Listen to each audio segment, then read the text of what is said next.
So we're ready to dive into the background plate. And what you see in front of you is a left and a straight angle. So left and right that we're going to put together to expand the size of this room essentially. What you see in the left one is some really distorted perspectives, because when you turn a camera in this tight a space, you will obviously have a fall off and create depth towards the corner. And in this case, we don't really want that. So what we're going to try to do is to even out these perspectives. Now, I have mentioned this in previous work that I've done online, that stitching pieces together like this, I do not really like to use doing Photoshop stitch filters or other software that put elements together. It never really turns out right. What they do is to really tweak the pictures in a way that takes away the natural feel of it. I do like the space to be expansive and have some of that distortion, but to not look unreal. And the automated softwares never really do this the way I'd like to have it or the way I see it. They really just go wild on this perspectives and lines to make things, or make not things, but pixels line up perfectly. So I would encourage you to do all this by hand. You're going to see me do this for several of these pictures where I put background plates together, where I do a left and a right. I do it essentially for all these pictures, I think. So it's important to have a process that you feel is working for you. If you shoot a longer lens, the background plates will stitch together just beautifully if you use a software, Photoshop included. But if you use a wider lens, it will not look quite right. So that's my introduction to starting this background plate. And I want to start with this because this has the straighter perspectives, and then we'll add this to this and we'll modify this as good as we can. So we're going to double click on this and we're going to call it background. Again, we do need to name our images or plates as we go along, as it's going to be a lot of these images to keep track of. So bear with me as I rename pretty much all these files. I'm just going to drag this one in here and I'm going to close that out. Now we have our new image and we're just going to expand our window here so we see what we're doing.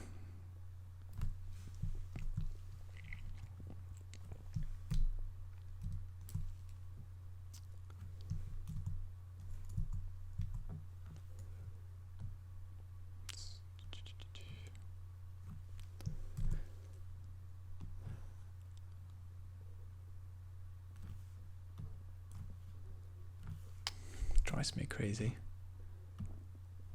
There.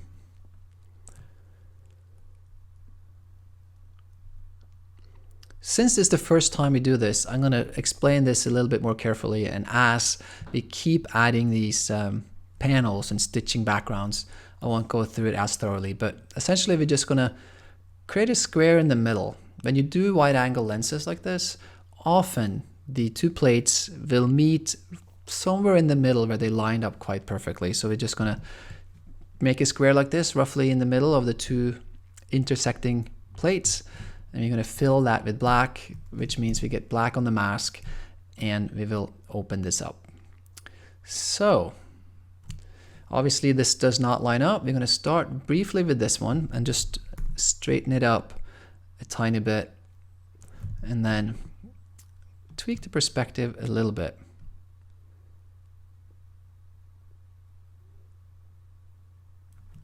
I think that would be about right. This door, as we did this, got a little tighter. So we're just going to expand that. And we're going to work on that a little bit later as well. Remember when I shot this, I moved closer to the door to see more into the room where our male talent was sitting. So to create space for that and allow for that, we also want to make the door a little wider. But for now, we're just going to stretch the whole background a tiny bit and see what that does. I'm going to introduce the left plate, and this obviously needs a lot of distorting. So we're going to come into our perspective again and pull this up quite a bit. I'm going to pull this down a tad, and now we see that we're starting to get quite close already. With this perspective comes a foreshortening almost of the picture. So we're going to undo that, and I'm going to turn this a little bit. To get to this, I'm using shortcuts. And what I do is to hit Command T, and it's pretty much the same as coming up here and hitting transform, and you get the same thing. So when I hit Command T, I get this box to help us move things around, and then I just hit Control and I click the screen and I get the same menu, and it allows me to move a little quicker when I move around Photoshop. So I think we're almost there. What we're going to try to do is to blend these two together so there's no discrepancy between exposure and light quality. So it's almost like I distorted this too much now. We're going to try to go back to the right hand side plate, and we're going to distort this even more so that the lines line up a tiny bit better.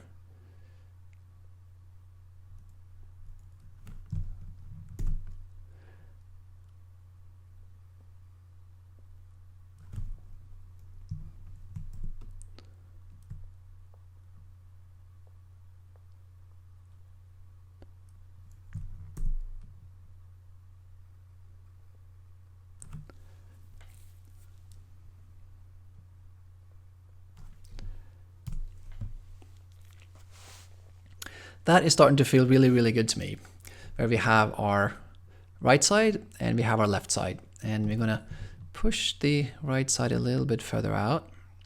I'm going to rotate it a tiny bit, hit Command T, and now we see the floorboards start lining up pretty well. We're going to take our distort, and we're going to take the top anchor point, and we're going to just push the wall out a little bit this way. And I think that's pretty close. We have all these dots on the wall, so right about there, we will see that this is starting to line up beautifully. We're going to apply this, and I'm going to expand my canvas a little bit so we make sure that we have all the image space that we need. So we have all the image space that we can possibly get when we work on this. We're going to take both layers and we're going to move it over to the left. What we have here on the left side is very, very distorted. So hopefully we don't have to use this. Remember, we're going to put the girl in the bed sitting right in here. For you guys, when you work on your piece, we're going to give you the bed only. And afterwards, we're going to give you an assignment and a challenge for you to go and shoot someone else on the sheet and place them onto this bed. And we'll talk about that. But for now, we're going to do this background together. And then I'll tweak my girl. And then you guys tweak either your girl or guy or whoever that you want to put into this to tell your story. Again, we're going to touch on that a little bit later. But for now, I would not worry about having the bed here, as it's going to be covered by another element. So the next step is to blend these two so that they have the same density. I'm going to start with bringing this up in density a tiny bit. And again, as I showed you in the introduction to this, I set my contrast and density always using curves. You come down, you push it up, you get it lighter, you pull it down, you get it darker. So it's just a slight modification here to pull it up, and it's almost seamless. You see, you can barely recognize that line that goes through the photograph. Now that we're zooming in, we can tell that we need to come down a little bit on this side. Just about there. Now that we have a hard line between these two pieces, they're obviously going to show up a lot quicker. So what we're going to do is to come into our mask here, and we're just going to modify this so that it's not so obvious where the seam is between them. Everything is so textural and crooked here anyway that we soften this here. It's probably going to go away by the time we put the girl and guy in here, and the focus point sort of changes a bit.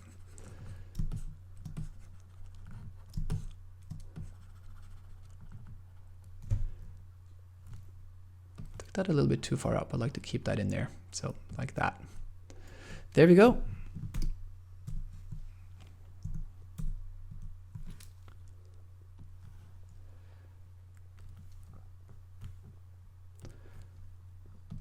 What you will see me do in pretty much all my photographs is to create a white line around the image. It's sort of a border that sits around it. And the reason for this is almost to reset my palette. When you look at something, for me anyway, just with the gray, there's no reference to what a white is or a true black is. I know some people like to work with a black frame. I like to work with a white frame, and that will always give me a color reference when I sit and work in Photoshop. I'm going to come to the crop tool. We want to make sure that delete crop pixels is turned off so that it does not delete anything to our file. And then I'm just going to bring this in.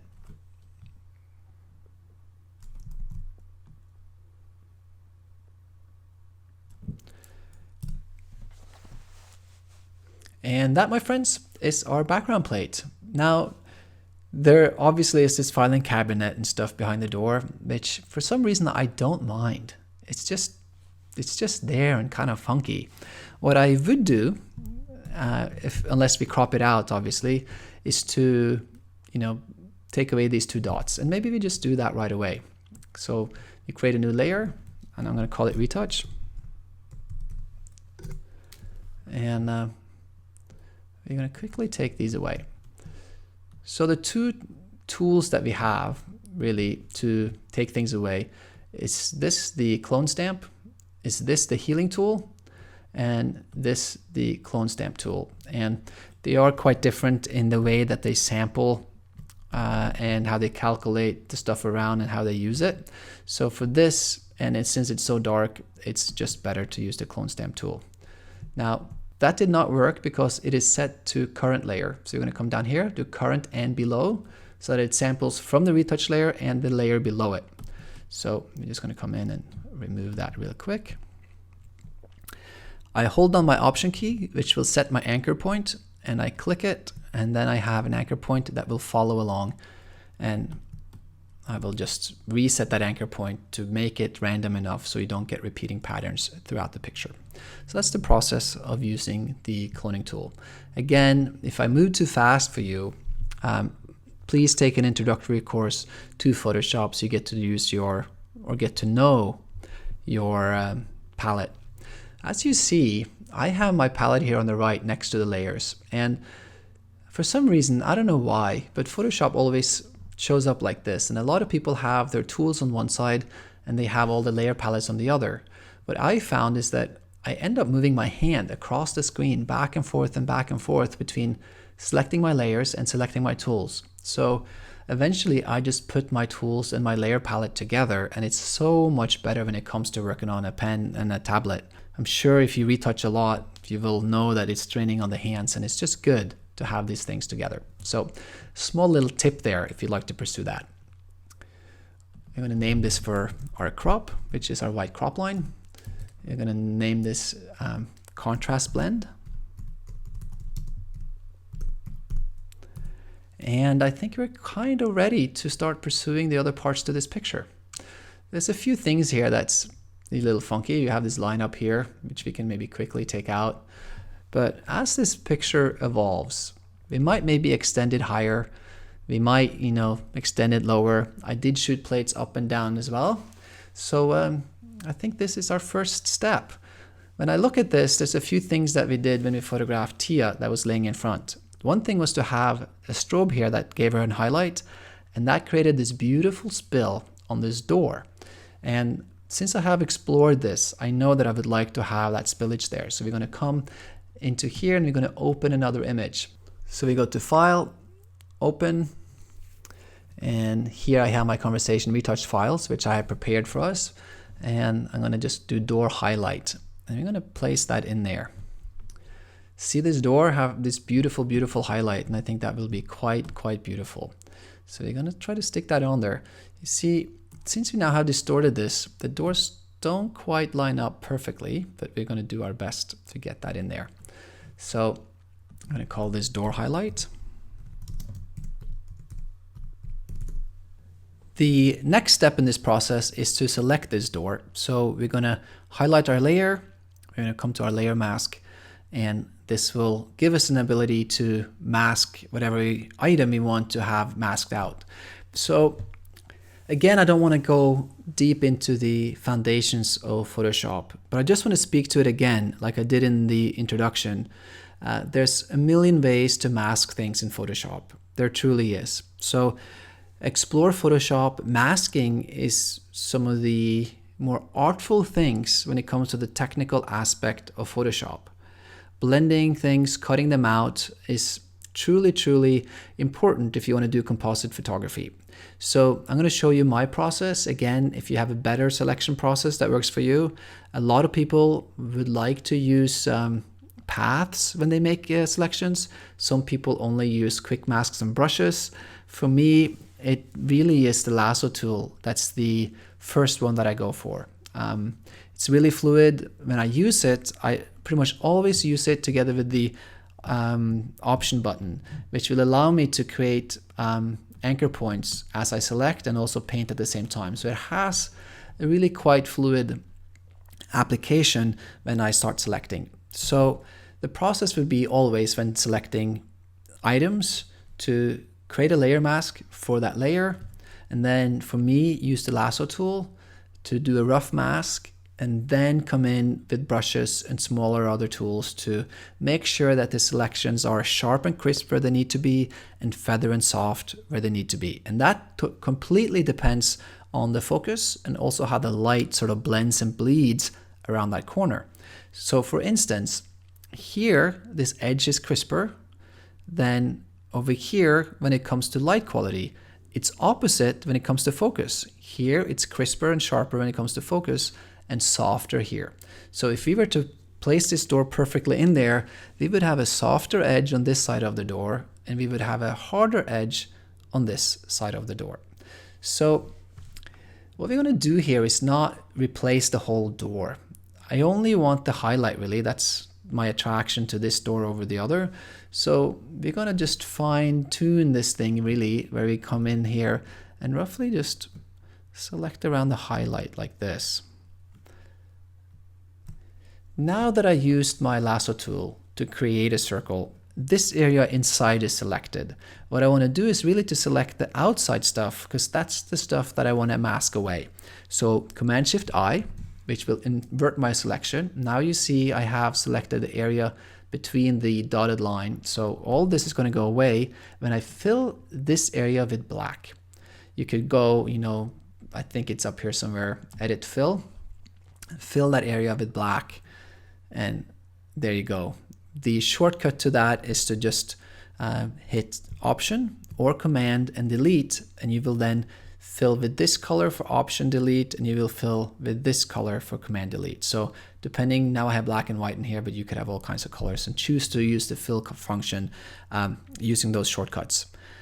There is an overlay that you could purchase that goes on top of your keyboard that will show you all the Photoshop shortcuts. I don't have it, but I've seen it and been really fascinated by it. So that's a lot of fun if you want to get sort of into the process quicker using the shortcuts in Photoshop. We are going to render this out so that you could see what I hit when I use the keyboard, and hopefully that will allow you to follow along fairly quickly.